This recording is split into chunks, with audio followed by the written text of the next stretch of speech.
Nós desenvolvemos um projeto onde a média, em 150 pessoas, a média de anos de rua são 15 anos.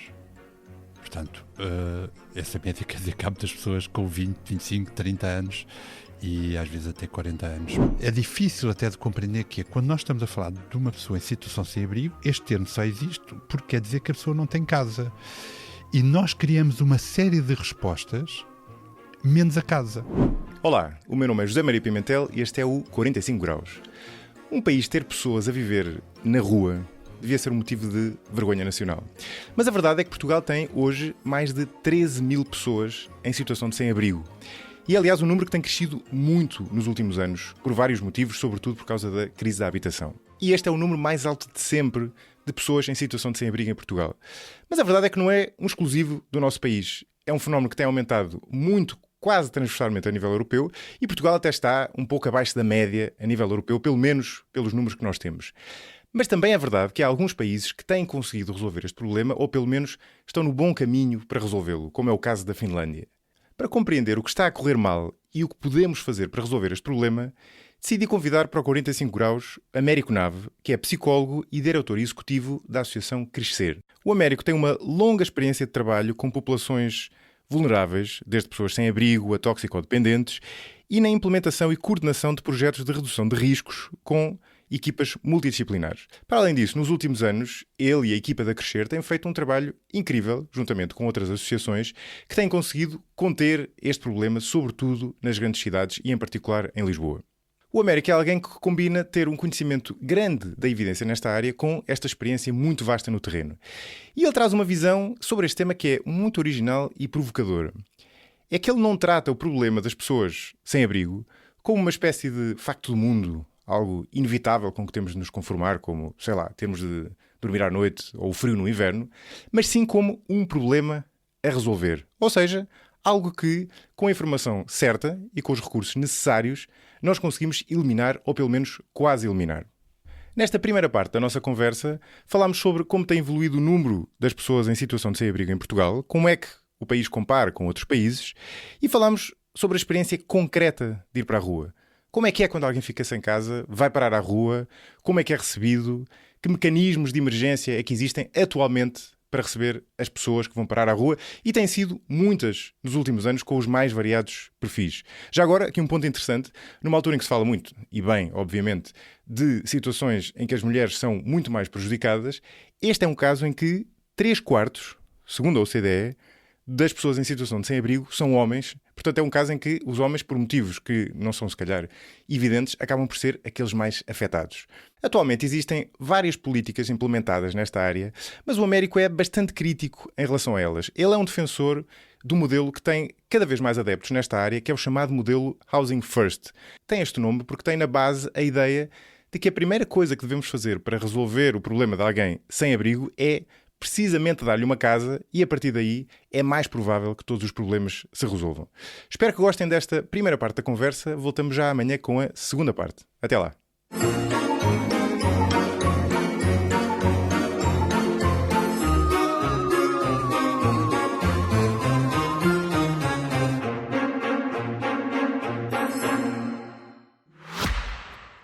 Se gosta de ouvir podcasts, conheça a oferta que o Expresso tem para si. Da política à economia, ciência e cultura, passando pelo desporto. Entrevistas marcantes, análises e perspectivas que fazem a diferença.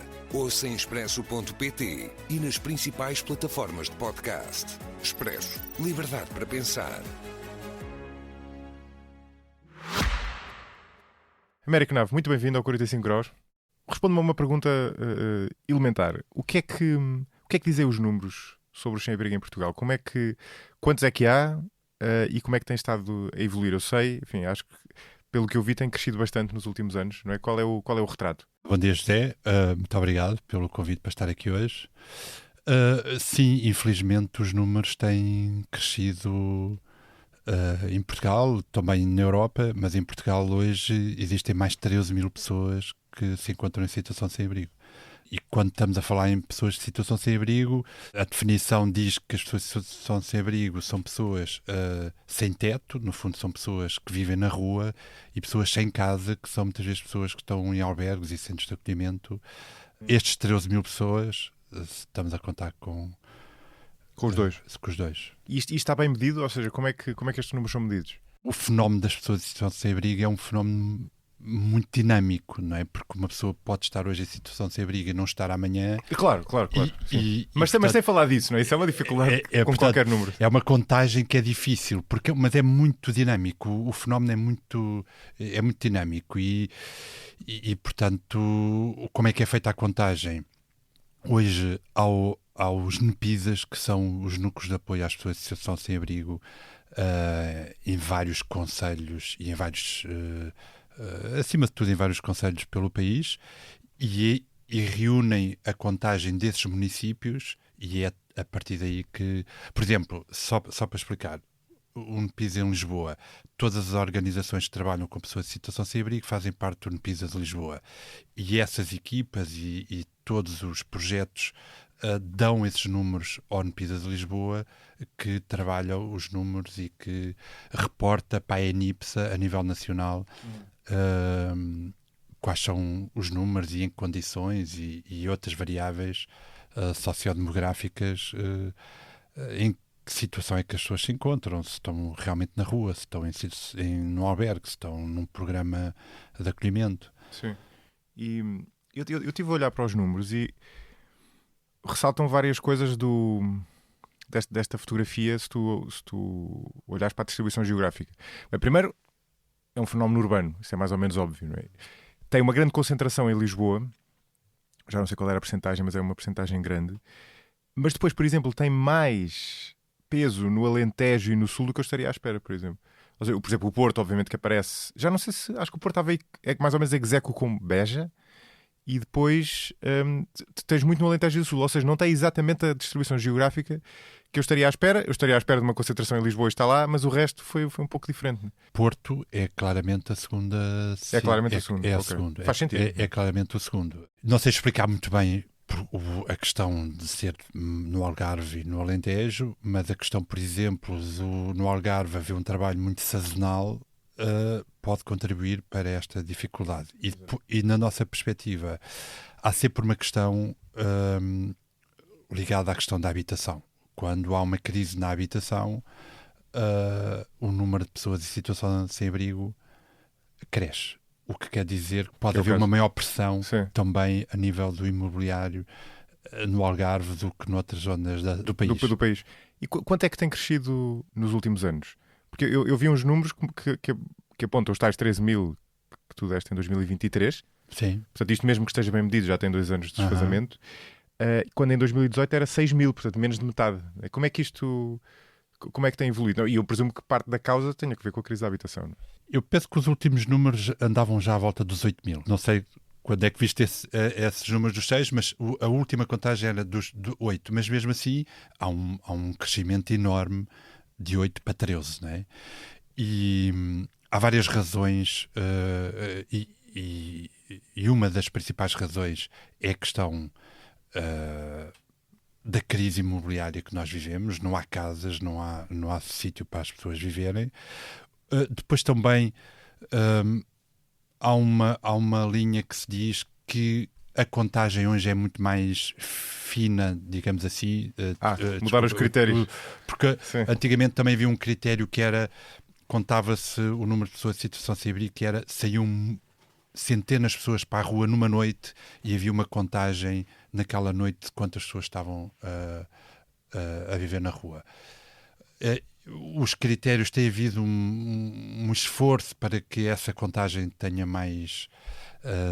seja mais criteriosa, mas claramente para mim, e quando nós estamos na rua, o número de pessoas sem abrigo tem crescido e acima de tudo tem a ver com a crise da habitação. Depois, por uma outra razão, é que nos últimos 40 anos, não só em Portugal, também em muitos outros países, foram criadas respostas que não vão ao encontro verdadeiramente das necessidades das pessoas, o que faz com que muitas respostas que foram criadas nos últimos 30, 40 anos, as pessoas ficam muitas vezes em porta giratória e nunca acabam por sair da situação de sem-abrigo.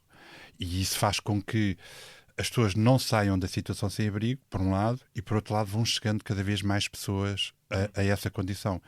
E, portanto, esse para mim também é um dos outros fatores que leva a que os números cresçam, porque as respostas não estão adequadas às necessidades e não vão ao encontro sequer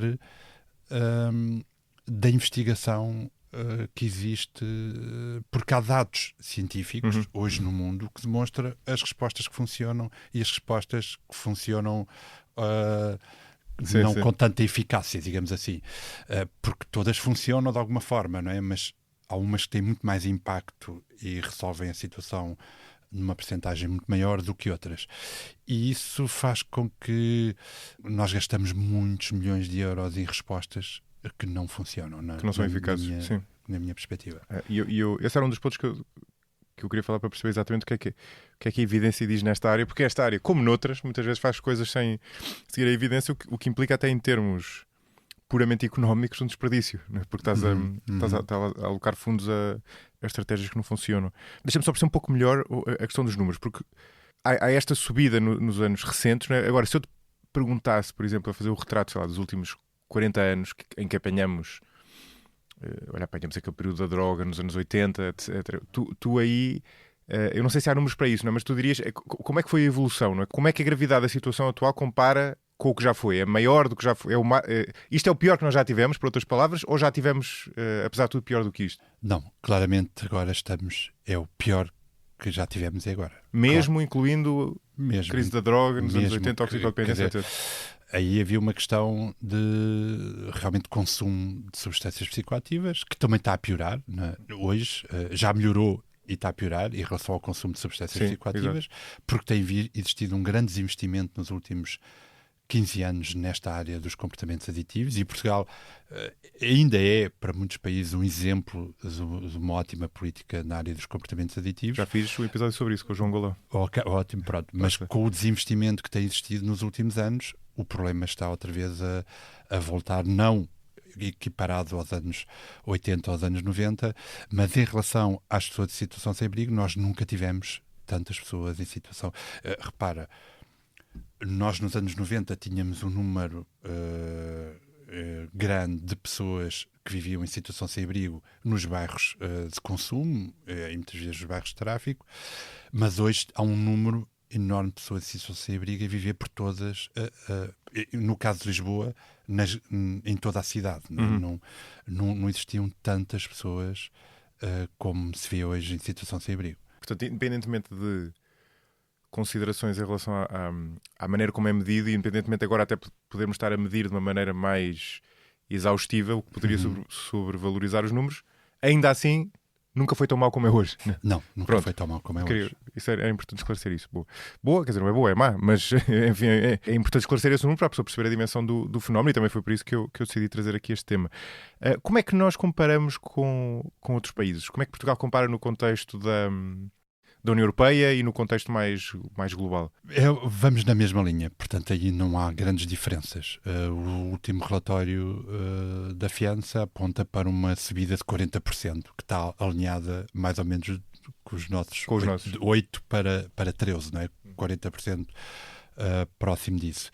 E já tinha existido também um aumento quase de 70% de 2008 para 2018. Portanto, hoje existem aproximadamente 1.300.000 pessoas em situação sem abrigo na Europa.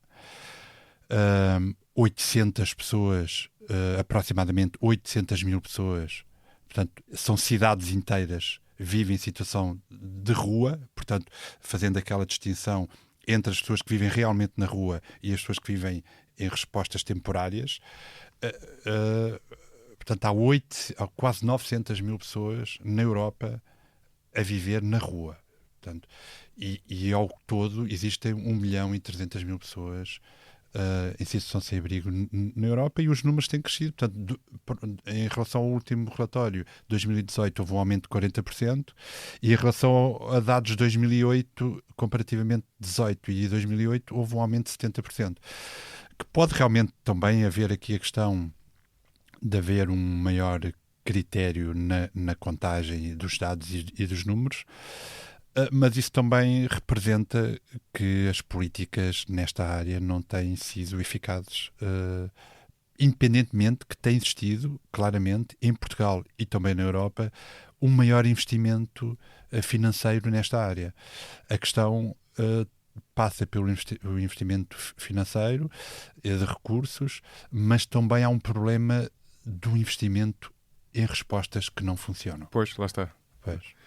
Ou seja, está-se a gastar mais dinheiro, mas não a resolver o problema. Mas não resolve o problema. Que tem resolve-se com outras áreas, sim. Pois, resolve-se o problema de algumas pessoas, como é óbvio, e nós felizmente temos muitos exemplos de várias pessoas que saíram desta situação de extrema vulnerabilidade, mas no nosso entender temos que ir um pouco mais além com estas políticas, porque no fundo, no século XXI, existirem pessoas que vivem na rua, acho que é inadmissível, não é? Eu costumo dizer muitas vezes, quando há pessoas a viajar ao espaço e termos outros cidadãos a viver na rua, acho que é muito injusto e não é uma sociedade nada humanitária, nem de direitos, de como é que, mesmo para nós, tem que ser, nós não podemos aceitar que os nossos concidadãos estejam a viver na rua. É uma coisa... Sim, devia ser, exatamente. Eu já pensei nisso várias vezes, mas devia ser um motivo de vergonha, não é? Quase como a pessoa estar aqui e ter uma falha qualquer gritante na sua vida pessoal, não é? Quer dizer, ter cometido um crime ou uma coisa qualquer, não é? Quer dizer, quase que apaga, quer dizer, não diria que apaga tudo o resto, mas devia ser algo que um país desenvolvido não deveria tolerar, não é? Ter pessoas na rua, não é? Embora há um lado que é inevitável. Eu por acaso queria te perguntar isso, não sei se existem esses cálculos, mas há ao nível do fenómeno de sem-abrigo que é mais ou menos inevitável, que são pessoas que têm problemas específicos da vida delas e vão para a rua e passam lá algum tempo, não é? Quer dizer, o que é evitável são situações de sem-abrigo de longo prazo, não é? Estruturais, não é? Há um tipo de sem-abrigo de curto prazo que nós nunca vamos conseguir resolver. É um bocado fazendo aqui o paralelo com a economia. Por exemplo, na economia fala-se do desemprego natural ou friccional, que é tu tens sempre algum nível de desemprego, não é? Porque há pessoas que saíram de um trabalho e vão para o outro, não é? Portanto, mesmo um país com pleno emprego tem um mínimo nível de desemprego, não é? Agora, são pessoas que estão naquela situação por um prazo curto, não é? E aqui no sem-abrigo talvez possamos falar de um fenómeno semelhante, não é? Tu traz sempre pessoas num prazo curto, mas não é admissível, ou não devia ser admissível, que um país tenha pessoas estruturalmente na rua. Sim. Né? Estruturalmente sem casa. Sim. Há pessoas que estão em situação sem abrigo há 40 anos. Há 40 anos? 40 anos. Temos situações dessas. É sério? 40, 30, 20, muitas pessoas. Nós desenvolvemos um projeto onde a média, em 150 pessoas, a média de anos de rua são 15 anos. Portanto, essa média quer dizer que há muitas pessoas com 20, 25, 30 anos e às vezes até 40 anos, porque houve também muitas pessoas já quase cresceram institucionalizadas e praticamente saíram daí para a rua e viveram toda a sua vida em situação de sem-abrigo, a entrar e a sair de projetos sociais, mas nunca conseguiram sair dessa situação. Pô.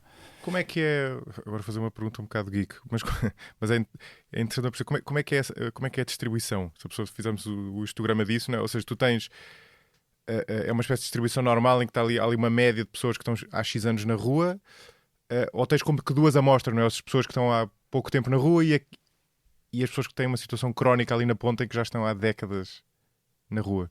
Quer dizer, existem as duas situações. Existem pessoas que estão realmente numa situação crónica, porque as respostas, isso demonstra que as respostas não funcionam, e há pessoas que estão a acabar de chegar à rua. Existe um grande número de pessoas a chegar à rua, por isso também há este aumento dos números, como estamos a falar, aumento, não é? Quando há um aumento de 40% em 3 ou 4 ou 5 anos, isso quer dizer que há muitas pessoas a chegar à situação sem abrigo. E isso significa também que há muitas pessoas que não saem, não é? Porque se saíssem também esse número não aumentava tanto em Portugal como na Europa, desta forma.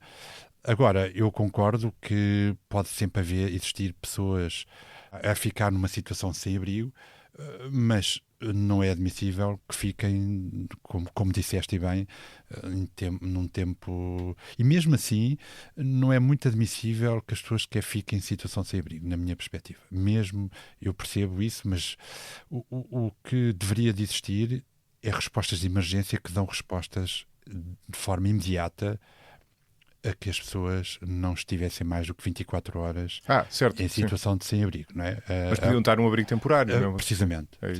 Aliás, isso leva-me a outra coisa que eu te queria perguntar, porque eu acho que, estando de fora, deve haver vários aspectos que a pessoa não conhece. Como é que atualmente, já vamos ao que tu propões que aconteça, não é? Mas atualmente, de acordo com o que está na lei, de acordo com as políticas públicas que nós temos, o que é que acontece quando alguém fica em situação de sem-abrigo? Sei lá, eu fico desempregado, deixo de poder pagar a casa, vou para a rua, não é? Fiquei literalmente sem casa.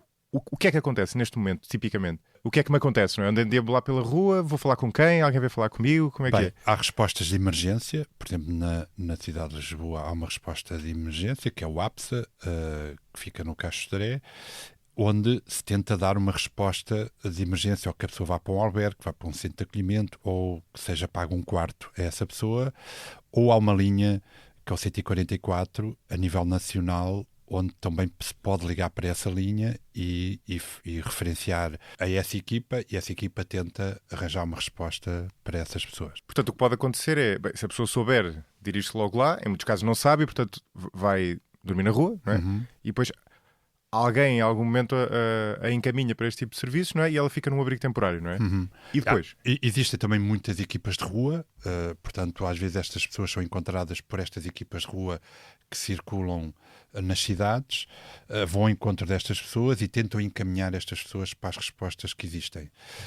Depois é feito um trabalho nos albergues e nos centros de acolhimento e nas respostas habitacionais para que a pessoa tente retomar a sua autonomia e que deixe de ficar dependente dos apoios sociais. Mas isso não está a funcionar, ou seja, como é que as pessoas...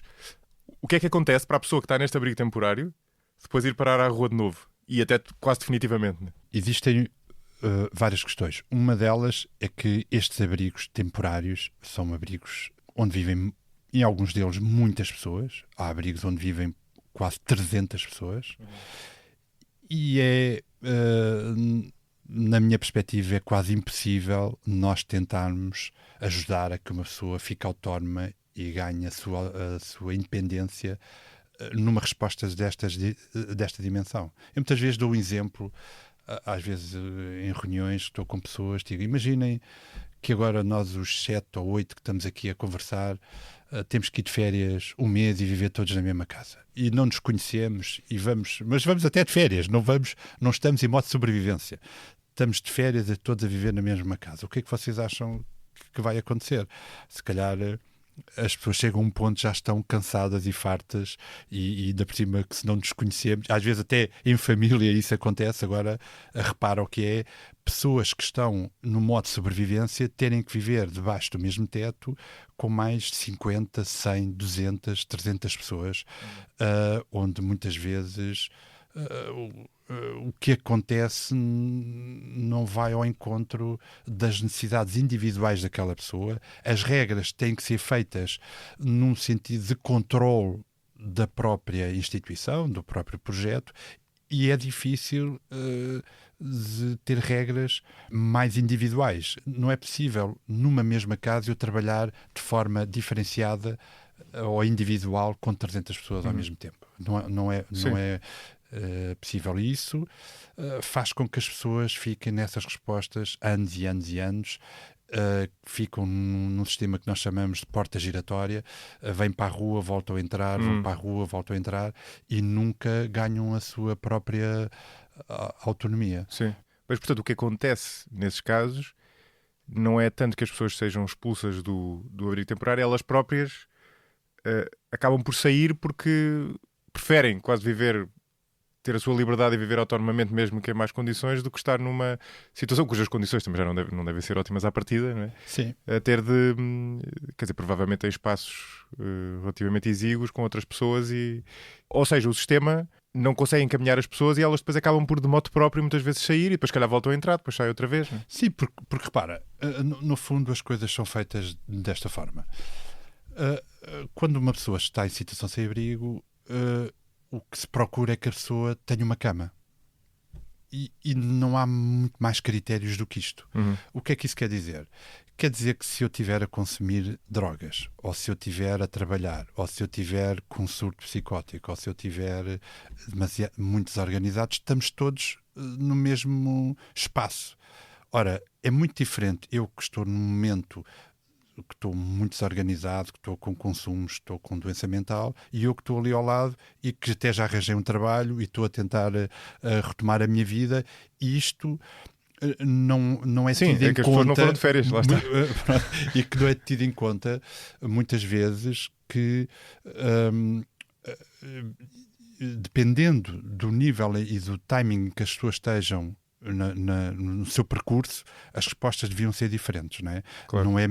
Se eu estou a tentar trabalhar e estou a dormir e estou num sítio onde as outras pessoas estão a consumir, por exemplo, substâncias psicoativas, isso não me vai ajudar na minha inclusão e na minha integração na sociedade.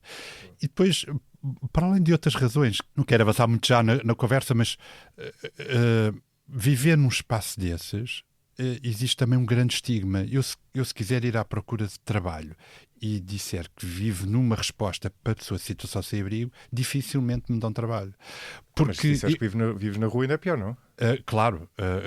Só estou a dizer que também essas respostas não certo. contribuem sim, para sim. uma boa inclusão das pessoas. Sim. E, portanto, há um grande estigma em relação às pessoas que estão em situação sem abrigo, porque eu próprio, a pessoa que sou hoje, se eu for procurar emprego ou se me quiser dar socialmente com alguém, eu vou ter uma resposta de uma determinada forma. Se eu amanhã me encontrar numa situação sem abrigo, sem ter acontecido mais nada na minha vida, fiquei em situação sem abrigo, eu vou ter muito mais dificuldades em arranjar um trabalho, em ter uma rede social, em ter apoios, porque há logo um estigma muito grande. Se eu estou em situação sem abrigo, é porque eu quero, as pessoas não querem sair da rua, eu não quero trabalhar.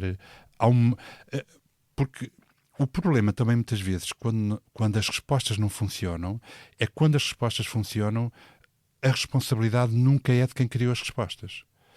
Quando as respostas não funcionam, a responsabilidade é sempre de quem lá vive e não as aproveita.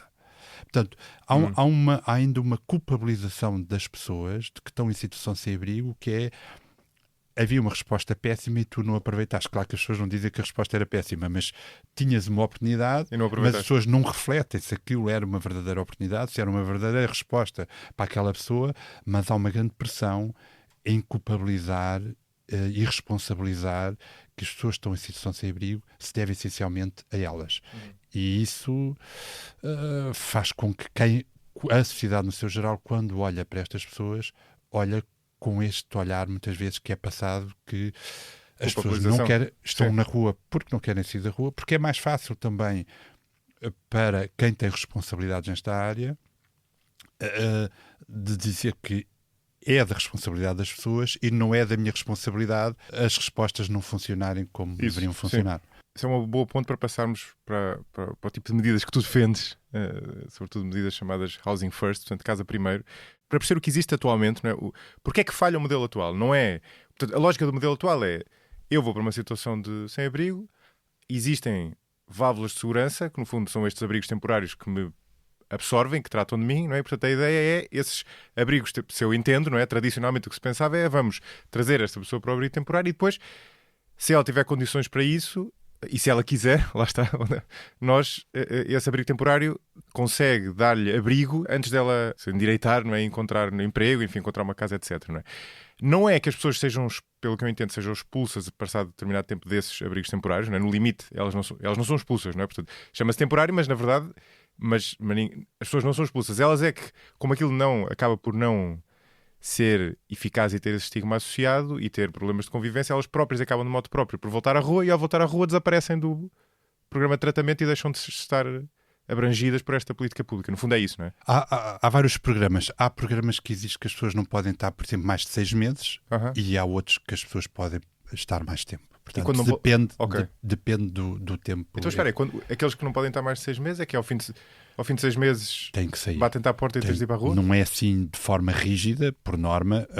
Os projetos são muito flexíveis, mas tenta-se arranjar uma solução ou que a pessoa arranje algum tipo de apoio para arrendar um quarto. Quer dizer, não há... Mas essa regra existe, não é? Há muita flexibilidade dos projetos e não depois cumprirem muitas vezes esses 6 meses, mas existem vários projetos que têm um tempo de permanência nos locais. Okay. E as pessoas sabem que esse tempo existe. Quando nós estamos a falar destas respostas de emergência, o que se passa hoje em Portugal é que estas respostas de emergência, imagina que tens 3 círculos, imagina que tens 3 bolas de ténis, não é? E uma delas, que é esta resposta de emergência, tornou-se do tamanho de uma bola enorme. Era suposto ser de emergência e tornou-se precisamente crónico. Sim. No fundo, vivem hoje milhares de pessoas, por exemplo, na cidade de Lisboa, que estão em respostas de emergência e que perduram de forma crónica nessa resposta. O que é que deveria de existir e as políticas deveriam caminhar é que as outras 2 bolas é a prevenção e a habitação. E a prevenção é do tamanho de uma ervilha, praticamente nesta área, e a questão da habitação também não passa de uma bola de ténis em comparação, portanto é muito pequena. O que deveria acontecer em termos de respostas de políticas públicas é que este círculo da emergência devia ser muito pequeno, e o que deveria aumentar era a questão da prevenção, para que as pessoas não cheguem à situação sem abrigo, e a questão da habitação também deveria aumentar imenso. Que era para resolver, sim. Porque o problema é quando nós vamos criando muitas respostas para as pessoas em situação sem abrigo e pensamos do ponto de partida. O ponto de partida é como é que eu vou retirar esta pessoa da rua. Mas o erro, na nossa perspectiva, é que nós temos que começar logo a pensar onde é que esta pessoa vai finalizar, como é que esta pessoa fica autónoma e vai sair da situação sem abrigo. Claro. E o que é que acontece? As pessoas vão enchendo estas respostas de emergência, mas depois não há habitação para onde as pessoas possam passar. É uma questão até quase... É difícil até de compreender que é quando nós estamos a falar de uma pessoa em situação sem abrigo, este termo só existe porque quer dizer que a pessoa não tem casa. E nós criamos uma série de respostas menos a casa. É paradoxal. É paradoxal. É como se... quer dizer, é difícil até de explicar esta... Porque, quer dizer, isto tem a ver com o estigma, porque como nós temos este estigma de muitas pessoas consomem substâncias psicoativas, muitas pessoas têm um problema de saúde mental, qual é a filosofia de intervenção das respostas? Primeiro vais tratar dos comportamentos aditivos, primeiro vais tratar da saúde mental, depois de tratar dos comportamentos aditivos, que às vezes demora anos, então podes ir para uma resposta de transição, podes tentar ver se arranjas emprego, e se arranjas... Mas isto, atenção, estamos a falar de coisas que às vezes demoram 5, 10 anos, todo este percurso. E as pessoas no meio deste percurso muitas vezes estão sempre a voltar atrás ao ponto zero e nunca chegam a ter uma casa e a ter uma habitação. E este é o problema dos números, e este é o problema porque é que chegamos aqui. É porque nós não começamos pelo problema da pessoa que é não ter casa. Porque se começarmos por dar uma casa às pessoas, todos os outros problemas são muito mais fáceis de resolver. E isso tem a ver com a pergunta que fizeste, que é o modelo do Housing First. Sim. Já agora, desculpa-te explicares isso, só para resumir o que tu disseste. O que este modelo tradicional assume é que não seria boa ideia tu dares logo uma casa, porque tens de resolver uma série de problemas de base da pessoa, que podem ser de adições, psicológicos, etc.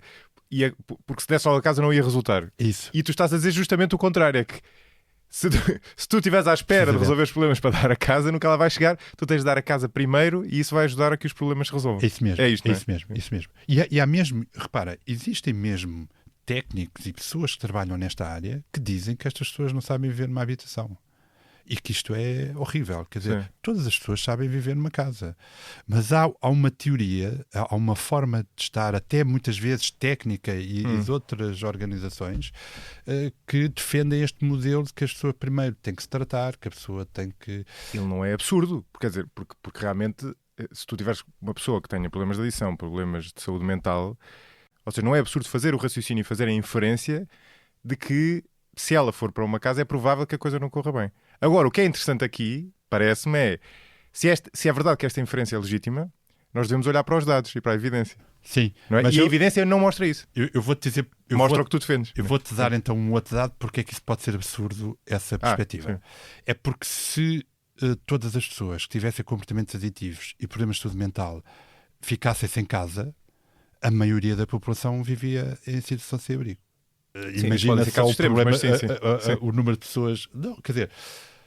Mas percebo o teu ponto, sim. O número de pessoas que consomem substâncias psicoativas é enorme na nossa sociedade. Se tu saís à noite, vais perceber o número de pessoas que abusam do álcool, de cocaína. A questão, muitas vezes, é o estatuto socioeconómico em que a pessoa está. Porque se eu for um artista e consumir... Isso é visto pela sociedade porque isso até pode ser criativo. Cool, exato. Se eu posso ser um CEO e tenho um problema com álcool, isso é para lidar com a pressão do dia-a-dia. Se eu trabalho na bolsa, ou se eu sou um cirurgião, o consumo de substâncias psicoativas é visto até quase como que a pessoa lida com um certo stress e com uma certa pressão. O problema é que quando eu sou pobre e vivo na rua, isso há um problema de que a pessoa tem que se primeiro tratar antes de ter qualquer dignidade enquanto cidadão. E isso é um problema, porque é muito mais fácil, e eu acho que isso também é compreensível para a maioria das pessoas, pelo menos quando falamos acerca disto. É muito mais fácil eu ajudar alguém a resolver um problema de comportamentos aditivos ou de saúde mental quando tem um espaço seguro, um espaço que é dela, uma habitação digna, onde está integrado na comunidade, onde tem vizinhos, onde não está escrito na porta dela que ela é uma pessoa em situação sem abrigo. Tudo isso contribui para uma melhor integração e para que a pessoa saia da situação de vulnerabilidade em que se encontra. E o que nós observamos é quando as pessoas têm acesso a essa habitação, por exemplo, em relação aos comportamentos aditivos e até em relação à saúde mental, sem qualquer intervenção, tanto os comportamentos aditivos como a questão da saúde mental melhora. Exato. Porque viver em situação sem abrigo só por si, eu costumo também dizer isto muitas vezes, se for amanhã viver em situação sem abrigo, eu vou ficar com doença mental, a probabilidade disso acontecer é muito grande, porque é difícil ter uma boa saúde mental a viver na rua e viver em situação de vulnerabilidade. E achavas que está aí, não é? Isto são causas que se reforçam, não é? Claro, e se eu for parar à situação sem abrigo, a probabilidade de eu consumir substâncias psicoativas para eu viver aquela situação de grande agressividade é enorme. Claramente eu iria recorrer ao consumo de substâncias para suportar a violência que é estar em situação sem abrigo. E muitas pessoas que entram, por exemplo, acontece também muitas destas situações, por exemplo, pessoas que têm um consumo abusivo de álcool na rua, quando entram na habitação, param de todo o consumo do álcool. Andamos aqui à volta do Housing First e tu ainda não descreveste diretamente. A ideia deste modelo é, como o nome indica, primeiro dar uma habitação, não é? Sim, no fundo, se o problema é a habitação, então tem que se dar a solução. Pôr a pessoa a viver sozinha, ou seja, autonomamente num apartamento, ou o que for, não é? Às vezes confunde-se o Housing First com quase uma política de habitação. Não é dar casas às pessoas, ok? O programa do Housing First é uma equipa especializada que ajuda a que as pessoas saiam da situação sem abrigo, que tem como ferramenta uma casa, ok? Portanto, o Housing First é uma equipa que é especializada nesta intervenção e que ajuda a que as pessoas saiam da rua, começa a ter o contacto com estas pessoas na rua e a mesma equipa transita com estas pessoas para uma habitação e faz um acompanhamento junto destas pessoas. Portanto, acima de tudo, o modelo do Housing First é a primeira pessoa. O que tenta é melhorar as condições de vida daquela pessoa.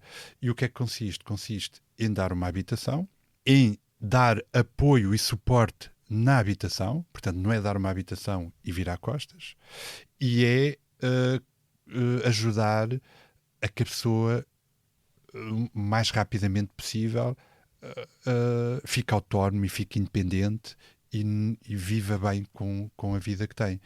Como é que isso é feito? A pessoa, quando entra nas habitações, assina um contrato com as organizações em que diz, acima de tudo, a pessoa pode estar na casa, mas não pode fazer barulho à noite, tem que respeitar as regras da boa vizinhança, não pode fazer da casa um sítio de traficar substâncias, de levar pessoas para lá e pernoitarem pessoas lá. Portanto, essa responsabiliza também, o que é responsabilizar a pessoa. Isto é um lado, portanto, cumprir essencialmente as regras da boa vizinhança. Por outro lado, a pessoa é obrigada a receber 6 visitas por mês do seu gestor de casa. Portanto, a pessoa tem um gestor de casa que vai à sua casa 6 vezes por mês. E esta pessoa vai saber se está tudo bem com a casa, saber se está tudo bem com a pessoa, não é nenhum polícia, vai acima de tudo ajudar a pessoa a fazer um caminho de recovery, que a pessoa se torne autónoma e independente na sua vida. E depois tem uma outra terceira regra. A pessoa, se receber qualquer tipo de rendimento, seja um apoio social, seja uma reforma, seja um trabalho, a pessoa tem que pagar 30% desses rendimentos para o projeto. O objetivo do projeto, duas questões importantes: as casas são individuais, portanto é uma casa por pessoa, ou por família, ou por casal. Claro, sim. Mas é uma casa por pessoa e são casas dispersas pelas cidades. Isto são duas variáveis muito importantes na minha perspectiva e por isso o Housing First tem tão bons resultados. Porque eu posso ter 140 casas e posso trabalhar 140 formas diferentes com 140 pessoas diferentes, porque vou ao encontro das necessidades específicas. Pode adaptar, lá está, o que a outra solução não permite. Não permite. E estas casas são alugadas no mercado comum do arrendamento. E isso quer dizer que o contexto onde estas pessoas vivem, estas pessoas podem ser nossos vizinhos.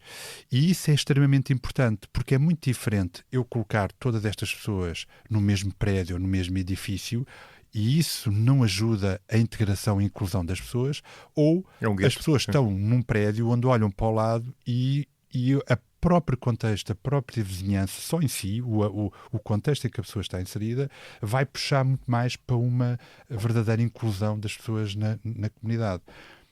Por outro lado, estas equipas o que pretendem é que estas pessoas frequentem as respostas da comunidade. Por exemplo, a pessoa entra numa casa, a primeira coisa que a equipa faz é inscrevê-lo no centro de saúde da área de residência.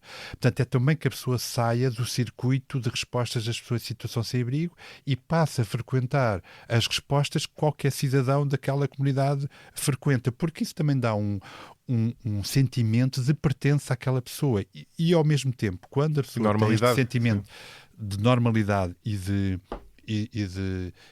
pertença, também lhe dá responsabilidade no trato com a vizinhança, no trato com as respostas onde esta pessoa vive. E tudo isto contribui para os números. É um projeto que tem excelentes números. Já agora fiz aqui um salto, comecei logo a falar da prática do projeto. Este projeto foi criado nos anos 90 em Nova Iorque, nos Estados Unidos, por um senhor que é o Sam Saberis, e que, portanto, cresceu muito nos Estados Unidos, depois cresceu muito no Canadá e hoje está a crescer muito em todo o mundo, na Europa. Foi adotado na Finlândia, não é? Sim, na Finlândia. Mas praticamente todos os países na Europa estão a seguir este caminho do Housing First, porque, por exemplo, nós, com o nosso programa, 90% das pessoas não voltam à situação sem abrigo. E, em primeiro lugar, há dois dados que eu sublinho sempre bastante, que é: este projeto começou com um piloto em 2013, com 7 casas, e hoje temos 140 casas, mas há 400 casas na cidade de Lisboa. E desde 2013 nunca encontramos ninguém que não aceitasse uma casa. Nunca encontramos ninguém. Portanto, há aquele mito de que muitas vezes as pessoas não querem sair da rua. Nunca encontramos ninguém que não quisesse sair da rua. Portanto, esse é o primeiro. Como é que vocês os selecionam? As pessoas são selecionadas pela situação de vulnerabilidade em que se encontram. Quanto mais anos de rua, quanto mais a sua saúde for vulnerável, quanto mais comorbilidades existirem sociais de saúde, mais critérios tem para entrar. Porquê que o Housing First, porquê que é este o critério? Porque o Housing First tem demonstrado, não só em Portugal, mas em todos os outros países, que funcionam muito bem com os casos, com as situações crónicas. Portanto, aquelas pessoas que estão... Com as piores. Com as piores. Partida, É que é precisamente isso. A expectativa que o projeto tem é complexidade, não é pessoas que já estão organizadas. E isso quer dizer o quê?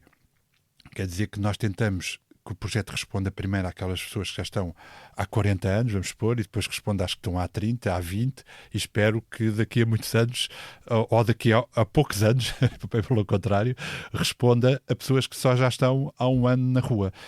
Mas o projeto tem estes resultados excelentes em todo o mundo, né? O nosso projeto tem este resultado de 90%, mas a média internacional anda raramente abaixo dos 80%, 80%, 85%, 90% das pessoas não voltam à situação sem abrigo, o que também nos leva a acreditar, e por isso a dizemos que é possível, vivemos em cidades onde não haja pessoas em situação de sem abrigo. Portanto, é uma questão de investimento, não é uma questão de não ser possível. Qual foi o caso mais espetacular que tu apanhaste, que mais te marcou? É difícil. Alguém que estava mesmo há, sei lá, décadas na rua e teve uma mudança mais extraordinária. É difícil, mas talvez o primeiro caso que entrou no nosso projeto, em 2013, era um senhor que todas as pessoas conheciam ali na zona da moraria, e era uma situação em que a pessoa praticamente já nem saía do sítio onde estava, fazia as necessidades onde estava, os pombos pousavam em cima dela. Era horrível. Sim. Era um caso horrível. Este foi a primeira situação que entrou no nosso projeto. Começaram logo pelo mais difícil. Sim, não, precisamente, mas é que o projeto... É mesmo essa a ideia. A ideia sim, é mesmo essa, é começar pelas situações mais complexas. E eu acho que também foi isso que fez com que convencesse os decisores políticos, porque hoje há um grande investimento no Museu do Housing First. Porquê? Porque eu penso muitas vezes nisso. Se nós não tivéssemos começado pelos casos mais complexos, seria mais difícil convencer também os decisores políticos a investir neste modelo. E este senhor entrava em casa, ele nem sabia onde é que tinha nascido, não sabia... não tinha documentação nenhuma, nós não sabíamos nada do senhor. Ele nem a casa de banho sabia usar na primeira vez que entrou na habitação. Ele saía de manhã de casa, não conseguia voltar à casa sozinho. Portanto, a equipa todos os dias ia à rua encontrar o senhor e levava-o a casa. Portanto, era também uma exigência enorme para a equipa naquela... O papel da equipa é fundamental neste modelo, não é? Precisamente. Isto é housing first, não é housing only, não é? No fundo é o people first, não é? Porque, acima de tudo, é a preocupação com a pessoa. E quando estamos preocupados com a pessoa, é muito importante que as pessoas tenham um sítio onde dormir e possam fechar a porta e possam fazer as suas próprias regras, como qualquer outro cidadão desliga a televisão a hora que quer, vai para a cama a hora que quer e não está sujeito a regras que são impostas por outras pessoas. E isso contribui para a integração. E, portanto, só para dizer, imaginem, este senhor, a primeira vez, lembro-me, a primeira vez que conseguiu fazer uma sandes sozinho, a equipa fez quase uma festa. Era incrível. E só dizer, também avançar um pouco, ao fim de 3 anos este senhor apanhava o autocarro e ia às consultas de psiquiatria no CHPL sozinho. Portanto, mas ao fim de 3 anos. Depois também é preciso, quando nós estamos a falar de pessoas que vivem há 20, 30 anos, depois nós queremos que as pessoas muitas vezes dê uma reviravolta à sua vida de uma semana para a outra. E isso não é possível. Portanto, as pessoas muitas vezes precisam a tal justificação, primeiro da casa, porque a casa dá uma certa segurança, dá uma certa estabilidade, dá dignidade. A pessoa ter a hipótese de tomar banho quando quer, em vez de andar com um saco às costas para perceber onde é que vai tomar banho, a possibilidade da pessoa cozinhar para ela própria, em vez de estar dependente de que lhe deem comida. Tudo isto contribui para a autoestima da pessoa e para que a pessoa acredite nela própria. Foi uma das situações que mais me marcou, porque realmente houve uma evolução enorme. Agora, tem que haver tempo, não é? Tem que haver. As pessoas não saem desta situação de extrema vulnerabilidade para no dia a seguir estarem a trabalhar e estarem organizados. Pode acontecer com algumas situações, e acontece com algumas situações, felizmente. A questão é mesmo individual. Há todo tipo de Há uma variação grande. característica das pessoas que estão em situação sem abrigo é muito diversa. Não há um padrão único das pessoas que se encontram em situação de sem abrigo. Claro. Razão pela qual aqueles modelos Chapa 4 funcionam. É uma das razões pelas quais esses modelos funcionam pior, não é? Precisamente. Porque tratam as pessoas como se fossem todas iguais. Precisamente, e por isso, e o que eu estava a dizer há pouco, o Housing First funciona muito bem, na minha perspectiva, porque tem esta questão das casas individuais e dispersas pela cidade. Dizer ainda uma coisa, por exemplo, uma das coisas que acontece com alguma frequência, as pessoas entram nas casas e as casas estão todas equipadas, está tudo equipado como qualquer casa de um de nós. Com um sofá, televisão, tem uma casa de banho, uma cozinha, um quarto. E algumas pessoas entram na casa, e este foi um dos casos, mas há muitos outros nestas situações, e às vezes não é preciso ser situações tão complexas, porque este foi das situações mais complexas que nós tivemos. Tivemos outros também, mas esta foi talvez das mais complexas. As pessoas nos primeiros tempos dormem atrás da porta no chão. O seu estado de hipervigilância é tão grande, as pessoas que quando estão em situação sem abrigo têm um estado de hipervigilância tão grande que aquele sentido de hipervigilância e de segurança dormem para proteger a porta da habitação. Depois muitas vezes passam a dormir na sala e depois passam a dormir no quarto e às vezes, Incrível. Por exemplo, esta situação, o senhor demorou 1 ano a despir-se e a colocar-se dentro dos lençóis na cama. Portanto, houve um percurso até a pessoa ir relaxando, ganhando confiança na casa, ganhando segurança nela própria para poder estar tranquilo naquele espaço. E às vezes nós não conseguimos ter esta dimensão que estas pessoas vivem, são, na sua maioria, eu diria praticamente todas estas pessoas são vítimas de traumas, e é muito difícil estas pessoas conseguirem lidar com estes traumas que foram vivendo ao longo, muitas vezes antes de estar em situação sem abrigo, e depois a situação traumática e a vivência traumática que é estar em situação sem abrigo. Sim, esse ponto que estás a levantar é muito válido, porque viver na rua deve ser uma situação, quer dizer, deves sentir um bocado na selva, não é? Quer dizer, estás sujeito a ser abordado em qualquer momento, quer dizer, não tens esta coisa da pessoa ter uma porta em casa, não é? Mesmo que seja uma porta não especialmente resistente, dá-te segurança. Se tu estás na rua, estás sujeito a que te roubem, a que te assaltem, a que te batam, não é? Quer dizer, isso até deve... Não sei se vocês já fizeram esse tipo de análise, mas devia ser interessante até analisar fazer até análise às pessoas e sei lá, eventualmente, ressonâncias magnéticas, coisas do género, para perceber esses marcadores de excitação no sentido de alerta, não é? que devem passar de um nível muito elevado para um nível muito mais baixo, com o impacto que isso também tem na saída, com a passagem das pessoas para casa. Mas, por exemplo, há uma questão que eu não referi e é importante referir, que é estas pessoas, para aderirem ao projeto, não têm que aderir a nenhum tratamento, nem seja das adições, nem da saúde mental. Uhum. Uma pessoa que entra muitas vezes nas habitações e que estão muitas vezes até com a sintomatologia psiquiátrica, não aderindo à medicação, só a questão de passarem a viver num espaço seguro para elas, esses sintomas muitas vezes começam a retroceder e a desaparecer. Passas de um círculo vicioso para um círculo virtuoso, basicamente. Não é? Precisamente, não é? Porque a pessoa é um espaço que a pessoa... Eu às vezes também peço para as pessoas fazer este exercício, que é importante que as pessoas às vezes pensem quando chegam a casa. Quando nós todos chegamos a casa, o que é que acontece? Todos nós, quando chegamos a casa, relaxamos, tipo, chegamos a um porto seguro, deixamos cair uma série de máscaras, relaxamos, e isso no fundo, é uma forma também de nós próprios recuperarmos energia para o dia a seguir ou para outro evento que tenhamos a seguir.